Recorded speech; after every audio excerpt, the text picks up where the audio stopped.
Minnick. Usually this is introduced by my colleague Wyatt Graham, our illustrious and excellent executive director here at the Davenant Institute. It's my turn this week to be our intro guy. I'm joined here, of course, by Wyatt and my very good friend and confidant and co-self, as we're going to talk about today, my good friend Dale Stenberg. Dale and I have been talking a lot this week, and one of the things that has entered our conversation a good bit, we talk probably once a day. It's pretty rare, at least, that Dale and I don't talk once in a day on the phone, just to keep each other in the encouragement of the Lord and various things. Dale and I are best friends, I think I'd say. Sorry, Wyatt, you're just like right in between us, and like you just feel like the third. We love Wyatt as well, and Wyatt loves us. He's a really good pal as well. In any case, one of the things Dale and I were talking about last night was the importance of friendship relative to the way in which humans are ordinarily influenced, especially within the modern world. It's normal to say that people are always influenced by their atmosphere, the thought patterns, the statements, the value system, all the things that are just within an atmosphere deeply shape the internal life of every human being that has ever existed. We're not trapped in it. There's freedom relative to it. Nevertheless, part of you is your family, part of you is your culture, part of you is your neighbors, part of you is all the influences outside of you. And in the history of man, that's mostly been a feedback loop that exists within a kind of stable local network. And one of the things that happens within a sphere where you get more and more media, you get a larger and larger public sphere, you got a larger and larger reading public, you got now a newspaper reading public, now we're aware of global news, but then you add Twitter to the sphere. You kind of populate the kinds of things that shape our imagination by the entire world of things. And we as humans are receptacles of these things, receptacles of all of these messages. And Dale and I were just talking this week that, when you go on Twitter and your mind is so fed, just like a diet, just as if when your body is fed with a certain level of nutrients, so your mind is fed with a certain degree of attention. And if you go on Twitter, and everyone has their example of this, whether it be a racial example or a politically left or politically right example. So, for instance, your Twitter feed could be filled every day, all day, with like purple-haired people screaming about their abortion and, like being absolutely insane on some moral register. And so that's all that's in your imagination all day about now this entity that you abstract and call, quote, quote, the left, or the progs, or the whatever, or the people out there, the college girls, the white chicks, however you define the category in more or less formal terms. In any case, the idea, nevertheless, is that like your mind, the way that our very own tradition identifies our own Christian and philosophical tradition identifies the way humans work, is that patterns, observations are put into this dimension of things we call the phantasm, the imagination, the kind of filing cabinet from which our intellect understands and interprets the world.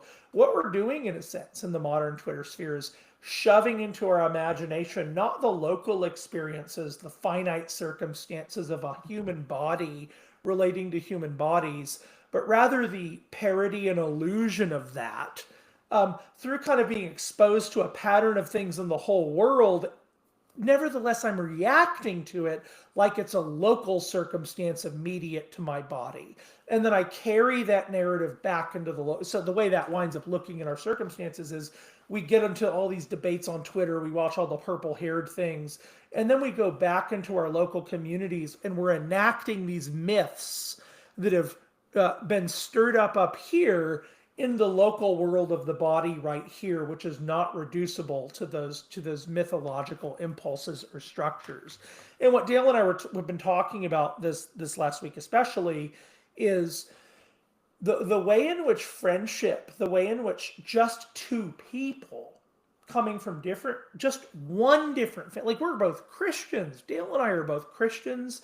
We both share the same value structures. We both believe in the Bible. You could go down the layers of how many things that we share, and yet to be friends and work through all the things and actually talk about all these things, even there, as the New Testament implies, and every letter to the church, which full of struggle and its value systems, even there, it takes an enormous amount of work just to work through those things. And so, what friendship does is it opens up your world, especially maybe it's especially crucial in our time, even though especially neglected in our time, but especially crucial in our time where our minds are so fed with these kind of artificial pattern detections, in a way that friendship, just one friendship and then a rich variety of friendships especially, can correct. So that's sort of the prompt, that's sort of the broad conversation we've been having this week. I'll just throw it to Dale and yeah, yeah. Hear your Yeah. responses, and then Well, I mean, Wyatt in a will lot tie of it all ways, together because he's the real genius here. no. Well, in a lot of ways, Davenant started with a recognition that it was friendship was essential to a flourishing life. We Yeah, have a tag. It's always, we're the army of friends, and we were all in different parts of the country and in different vocations with shared, a variety of convictions that bumped into one another. And we would all come together once a year and sort of like find out what everyone was doing and recharge through our friendships, and then are catapulted back into the world to make the impact that to carry forward those friendships in our local sphere. So just to emphasize the point of the importance of friendship, especially, and there's like a million articles that are written now about, especially among men, the need for valuable friendships. But what we're talking about is the value of friendships, especially given our consistent exposure on X or Twitter to a variety of culture war issues. And so many things are calling our attention. And I think Joe and I's relationship is really a constant dance that could always turn into a mosh pit, because him and I are very different, and we have very different convictions. yeah, But we're open to one another such that we allow the other to sort of press, and we receive, and then you push and they receive. And it's this dance that's around a sort of core conviction of, we are at the bottom of all of this just two very, very feeble, confused people about most of what happens in the world. And so we need to help each other think sharply rather than. And Joe and I mean, we get into arguments, but it's precisely when you abandon that commitment that you end up not learning anything. And so anyway, I was, and Wyatt, I'm curious what you think about this. We did a preview day for Christ College here a couple weeks ago, and Todd Bates, the president, and Tyler Bauer, who he works for Pietas, and he's also the dean of students. The three of us were on stage, and we had a kind of like live look into the class. And our prompt was, does the Aristotelian notion of uh, uh, two bodies, one soul hold up in the modern world, within the digital age? And our conclusion was ultimately yes, because the need for embodiment, which is what Jesus did to make us friends with God. He became our older brother to make us friends with God. That is the archetypal structure. Um, and that's yeah. following those patterns. That ultimate archetypal structure is what we just call wisdom. So, yeah, Wyatt, maybe you can tell us your experience in sort of oscillating between your close friendships and then your online world, and how that has affected the way that you judge or something like that.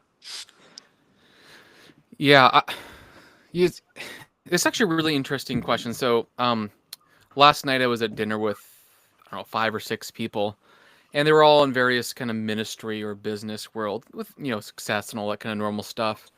And just being there and having a conversation with this group of people made me realize that there are more things in heaven and earth than X or Facebook or Right. Instagram or TikTok can teach you. And I think realistically, social media, digital media is only going to accelerate. It's going to be the media that we're going to enter, that we already are entering into. So I'm not really an anti-digital person. One of my friends, Samuel James, has an excellent book on this. But I would even say with him, I'd probably have an almost more positive view than he would. So I don't want to downplay it. And at the same time, I'll just say practically for me, whenever I meet someone on social media, there's not a deep sense of trust until at least one of two things happens. One, I meet them in person and shake their hand. And then I find afterwards social media takes off. Like I had friends and I've been friends for like over a decade. We knew each other in person, we met. And then we're online afterwards communicating. And I find it interesting that the Apostle Paul can go to a church, be there for like in Thessalonica for 3 weeks, write a couple letters back to them. And he can use language like he does in the Corinthian letter, one of them, that although I'm not present bodily, I'm actually present spiritually through the written word. So there's a Pauline presence through the written word. I see no reason why digital words cannot also communicate personal presence in a similar way. So Yeah. I'm actually pretty positive towards the future of digital technology for communication with these caveats. And the second way that it's worked is I have met people, through video calls like this and talk for an hour or two. And I do feel like there's a level of friendship that can be gained. But even there, I still feel like I need that initial like embodied handshake for it to feel like a really close connection. So if I meet someone in person, I can talk to them on the internet or use podcasts or whatever it is for years. Like so my buddy Ian Clary and I, Mm. we knew each other a little bit We love Ian. All of us love Ian. Yeah. Hmm. in when he was living in Toronto. But then we started so that we knew each other, and he's a family friend as well. Um, but then we started podcasting for a number of years. We still are doing a podcast called Into Theology, where we just read through theology books and talk about them. And we became pretty close friends through that, and it's like a real friendship. And yet, we've spent more time online than in person if you just count out the hours. Yeah, right. So I know that was more than you asked for because you asked about like but Well, I think it's important to note the positive side too.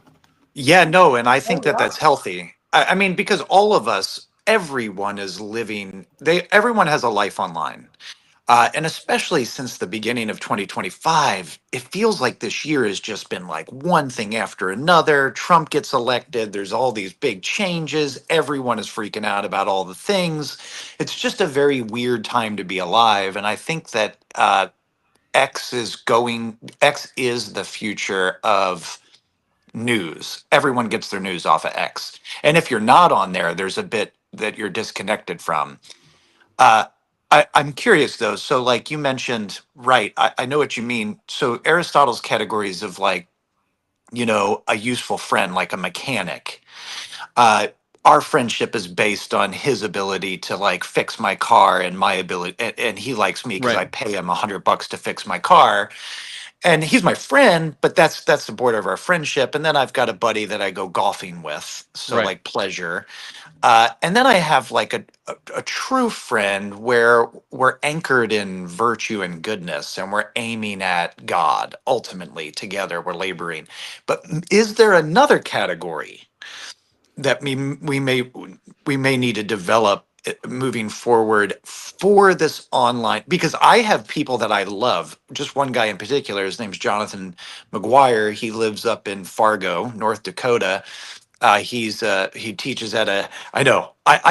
Sorry, I'm just looking at Ian's comment. Yeah. Ian is calling us nerds. I'll Uh, address Yeah. Noah's more serious comment in a second. Yeah, let me just show Ian, you. No, this is Ian like is a good this is an example of a good comment. So Yeah, someone exactly. asking a real question. Noah has officially offered. Noah Akins is our wonderful. He says, This is a bad question right here. Like this guy, I don't know this Ian Clary guy, but Ian, he seems he's a really just terrible person. I wacko. don't have access. How are you guys No, seeing?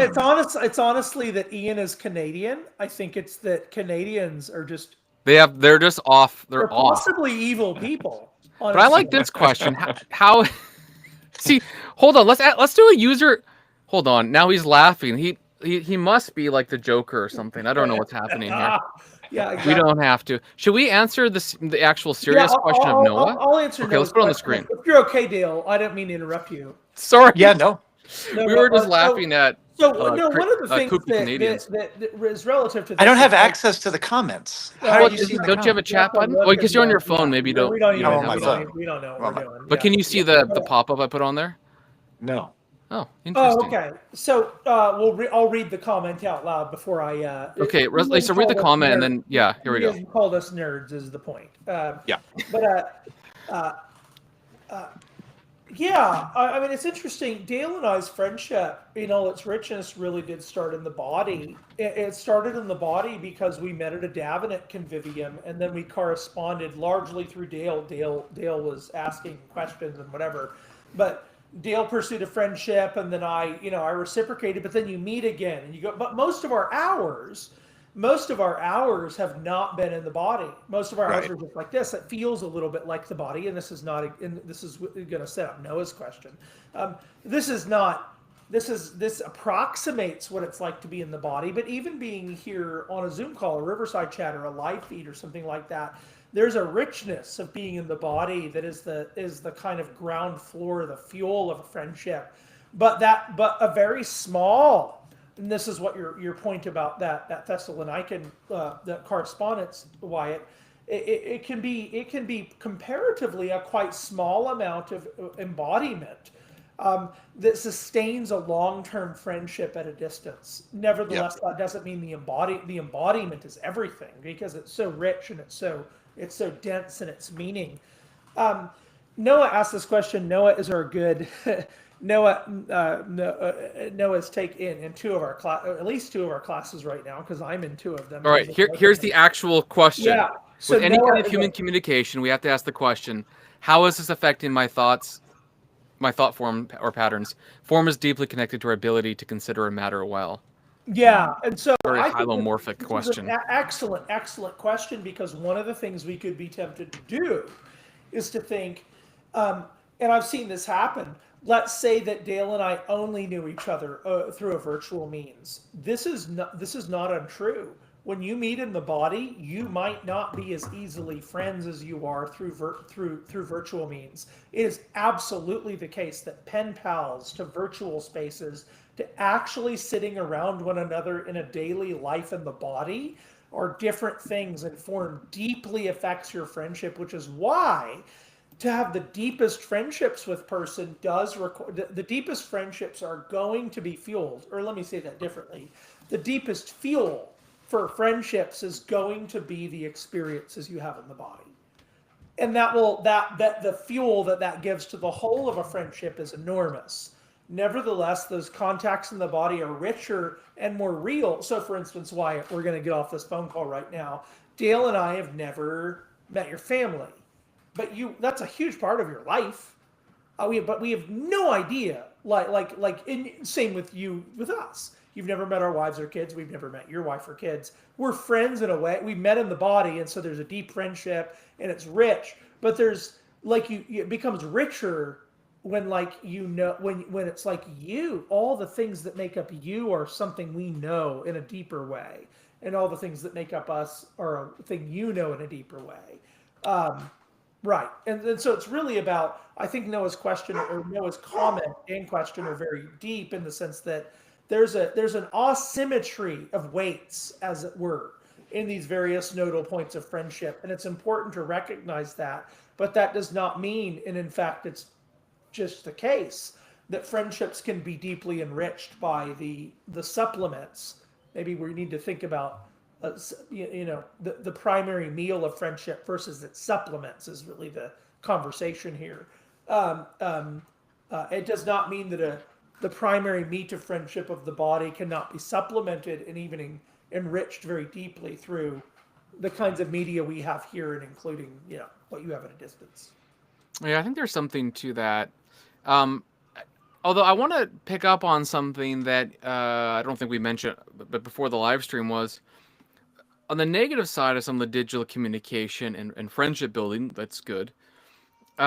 Is that you can fill up your imagination and your repository of thoughts, feelings, inclinations, second nature reactions on the basis of things that are fed to you, accelerated to you based upon what is most engaging the online community at that day. So 8chan, 4chan, Reddit, Twitter, whatever you're on, and it can actually I think redirect your passions and your desires towards ends that may not be good, and it could also encourage you to have blinders. I think ultimately a friendship is based around common objects of love, Right. but whatever those common objects are must be they must be grounded in reality. So it has to be truly good, the thing that you love. And Dale, you mentioned that X is going to be around for a while for news, but the problem with news is that the news cycle is so fast and quick. Like even this current election cycle seems in the U.S. very exciting, but it's here for what, three and 3/4 years, and then it's the next thing, right? It's Right. not really that long, and the next, whatever the next thing that happens is going to be probably significantly different. So it, maybe what I'm trying to say, I'll just try to say this as clearly as I can, is I think we need to ground ourselves on realities that are good, and there might be a long obedience in the same direction towards them, Right. rather than a quick and vapid observation of what Twitter feeds us. Yeah. Well, I mean, we talk about this all the time, especially within the classical sort of education world, the humanities, liberal arts, or whatever. We talk about the emphasis of permanent things. So the fleeting temporal pleasures that sort of call your passions into apprehending them um, only satisfy for a moment. And so I can be satisfied sharing some, camaraderie with somebody about our mutual hatred for Tesla or whatever. Um, Boo! Sorry. but no, I don't hate Tesla. Oh, never mind. Yay! Well, yeah.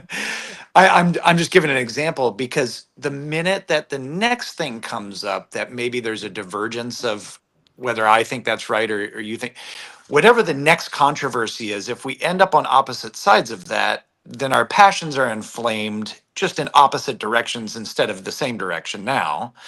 And so real relationships form around eternal, unchanging things allow us to navigate the changing things with more clarity and wisdom and charity and kindness and patience and all the litany of spiritual gifts that we receive from God.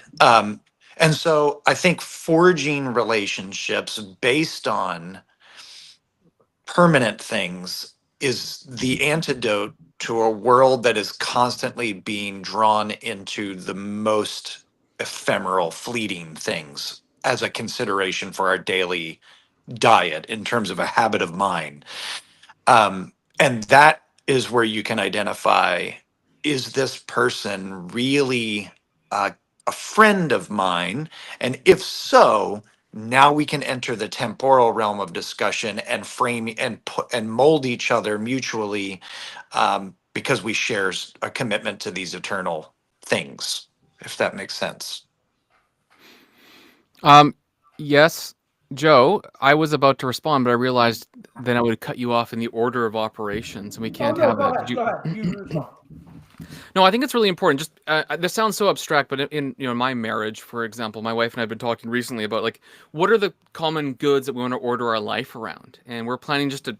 We've talked about them. We want to come together again and say, like, what are the 3 or 4 or 5 things that we want to pursue that are underneath the ultimate good, which is of God for us.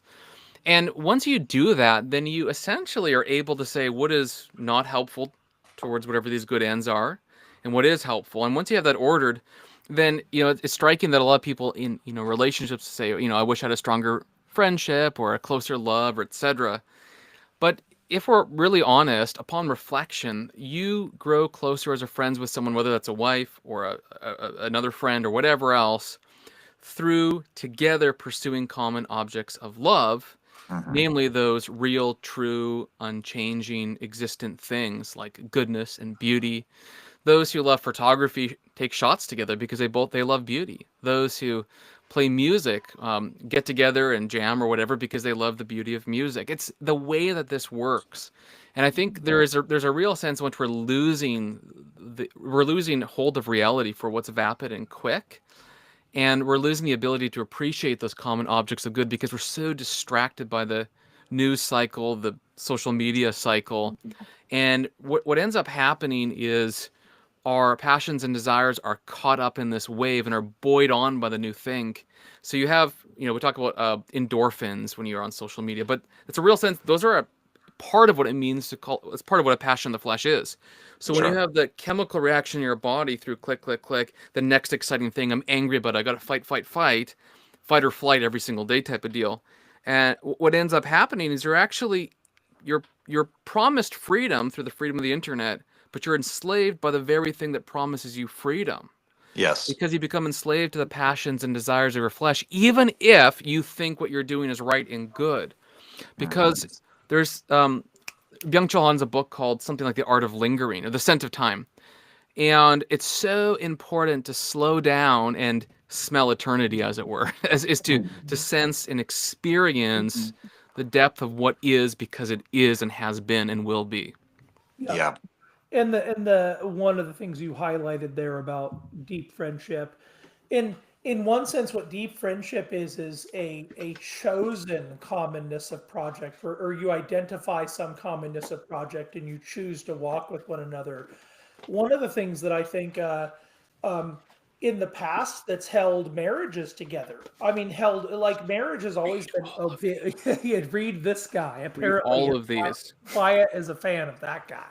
Uh, uh, Byung-Chul Han. Read them all. but uh, but in marriage, you might have in the past, enormously different marriage partners, people whose personalities or, whatever's are all over the place. And yet, for most of history, the concreteness of life. So when you talk about a common good, it's like, well, eventually you have kids and you have to raise them, and it's not like for most of history, it's not like there's an alternative. You can't just like leave the situation and there's somebody else to take all those sorts of things. There's such a concreteness of what it is to be alive and to help these kids wind up being very often a common project between parents that brings them closer together, because Yeah. both have this responsibility to like raise this thing that came out, that came from them, right? And so it's like common project in some way is so incredibly concrete in all of our lives. And one of the unique things about friendship is that it's where common project is the most, as it were, elective, as it were, mediated through pure freedom. And therefore, and this is why perhaps Aristotle is going to recognize human friendship in some ways as the highest good. It's the highest good attainable. And then, of course, what Aquinas is going to do to inflect Aristotle's emphasis is to say that it's friendship with God, of course. That's the ultimate end of man and the highest good in his full beatitude.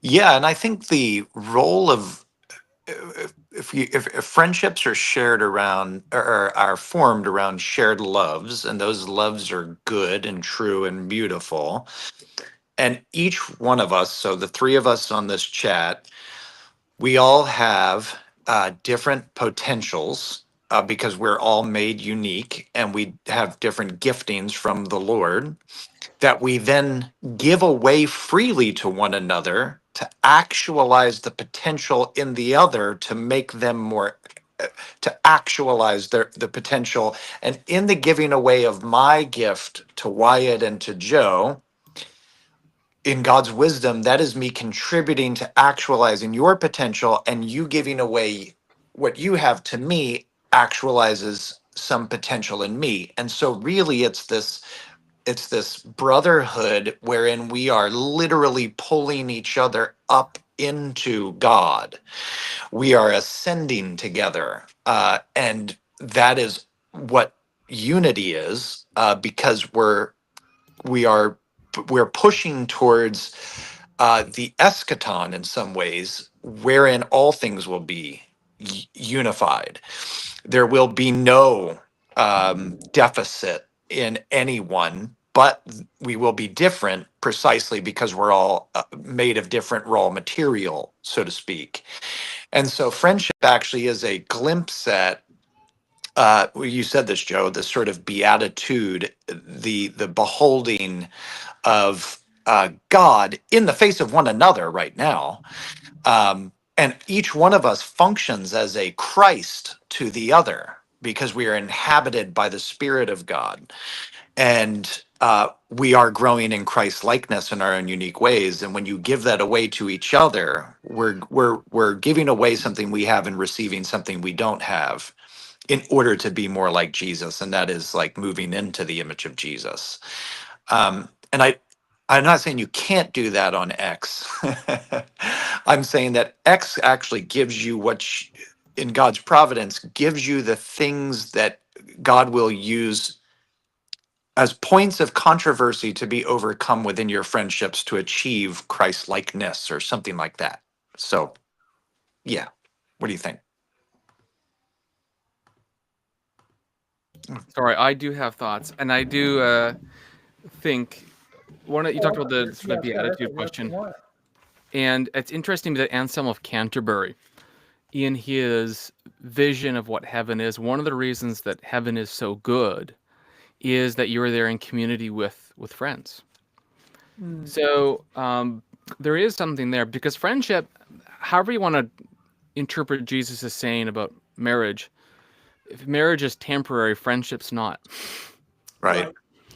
And so there's something that is more lasting and that smells more like eternity between marriage and friendship, and that's friendship. Now, to clarify though, I think marriage can be a perfected friendship, so it's not like an either or Yeah. thing. So if you're married, you're like, oh no, that'll stink. I won't know my wife or whatever in heaven. Like, well, no, that might be your best friend in heaven. Like, there's no Right. issue there. Right. It must be a different sort Right. of way of enjoying that love that you have, and a better way as far as I can discern.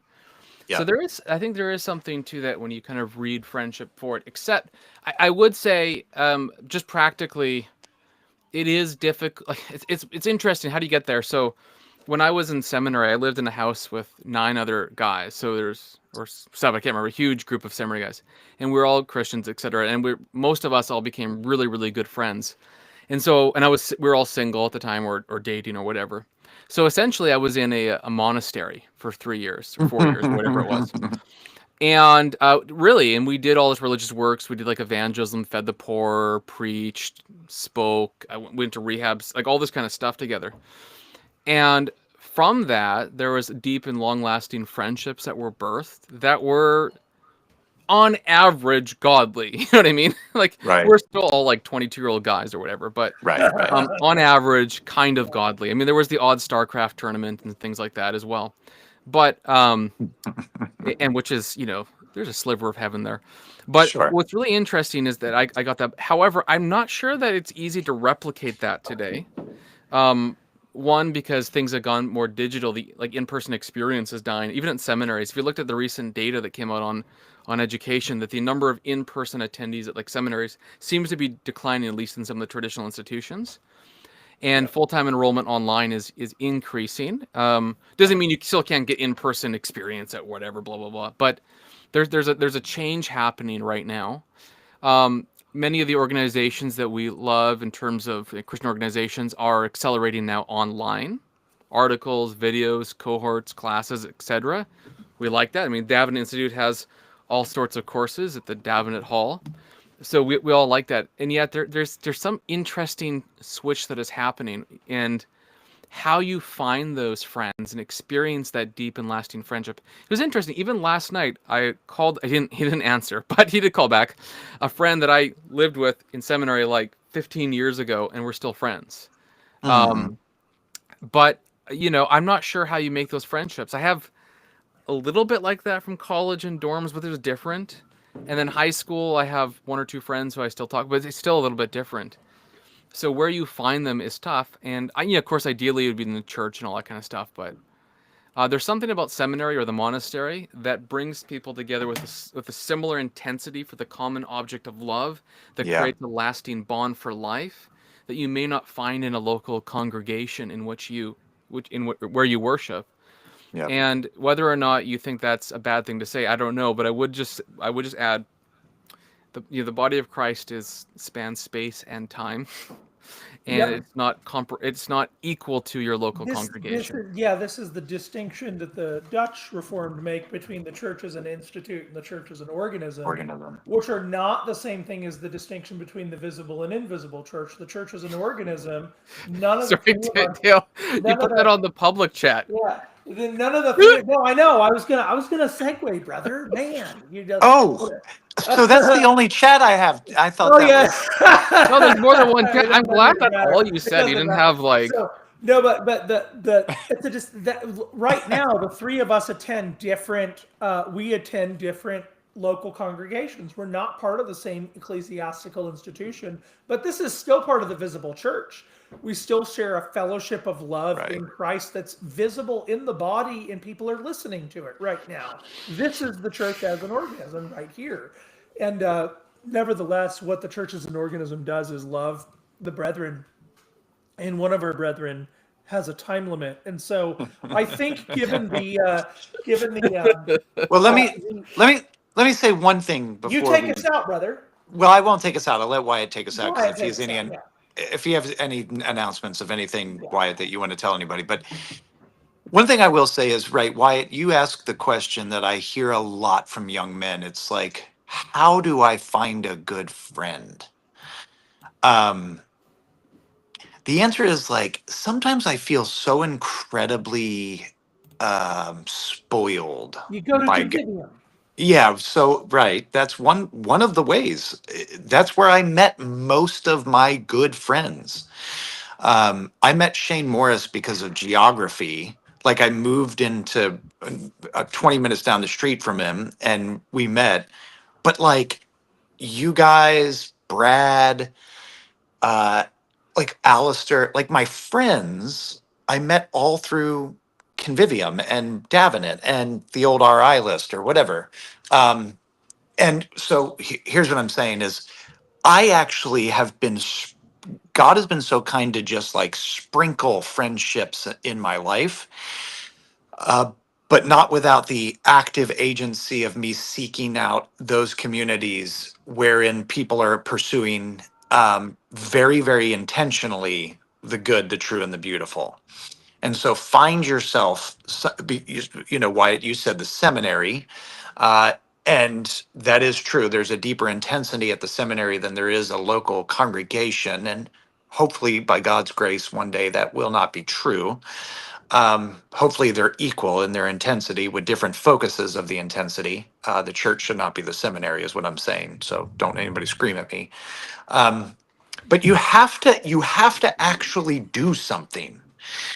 Most of the young men I see, they want a good friend and they agree that good friends should be aimed at the same loves and not just aimed at the same things, but intentionally moving towards them and trying to figure them out. But they just complain that nobody's doing that. It's like, what have you done to pursue centers of that? Like, where is everyone doing that thing? And have you put yourself in a position to find a friend? Are you And if suggesting that personal responsibility has something to do with it? yes, It should just be yes, given to you? yes, exactly. And Shocking. here's the beautiful thing. I know a lot of young men that have these sorts of. So, like, if you're a young man and you have a group chat and you guys are all talking about whatever it is you're talking about, you know, Thomistic metaphysics or Duns Scotus or conservatism or whatever, then organize a meetup or like peel off a couple of your favorite dudes and be like, hey man, let's actually sacrifice some of our time and some of our money and let's like get together and hang out and just start hanging out with people. What I don't think is going to be sustainable is if friendships, to whatever degree we can call them friendships, are merely maintained by 100% digital interaction. I don't think that that is a sustainable form of Yeah. friendship moving Yeah. into the future. So, yeah, Yeah. that's the last thing I got to say. I like it. In terms of announcements, I would only say if you have a calendar next week, you should hear about something on June 6th and 7th in Charlotte that'll be exciting. If you want to learn lots of really, really cool things, you should go to our Davenant Hall website. and take some of our courses, like one on the emotions of God, or the Reformation of the Modern World, or C.S. Lewis's Ransom trilogy in the Modern Civilization by one Dr. Joseph Minnick, or the various other courses on here. They're pretty affordable. You can get to know people, Yeah. and you can hang out with us at the Davenant Institute. Find I some think friends. find some friends with Yes. common objects of love that Yes. are interesting and Yes. fun, because at the end of the day, life is too short not to meet together and talk to people, talk about Boethius or the Ransom trilogy. Exactly. Don't talk Yes. about the weather or sports. Come on. I'm gonna Right. call it the space trilogy in class just to trigger people the entire time. And I believe Dr. Joe Minnick wears suspenders and a straw hat for class, I assume. I do indeed. Yes. So it will be great. And Ian Clary, the Yes. now fully sane and fully good Canadian, says Christian Finnegan's class in the Reformation will be Yeah, outstanding. Christian Finnegan, In this we're case, he's so absolutely excited about correct. that. Yeah, absolutely. Yeah. And Noah says you got to find people, which I agree with. You can there's a way you can start, like the Reformation. You know, the Reformed Irenics group was a way to start online, then it kind of moved in person. So you can do that Yeah, as you well. can start online and then move in person, but the in person, yeah, is the Yeah. But we got to go Yeah. because Dale got to wrap up on 7. yeah. I We got to know. wrap up on 7. Yes. It's right there. Got to wrap up on 7. All so right, brethren. We're going to end here. Yes. Okay. Love you guys. Bye, guys. Love you, brothers. See you soon. All right. Bye. All right. I think it's good.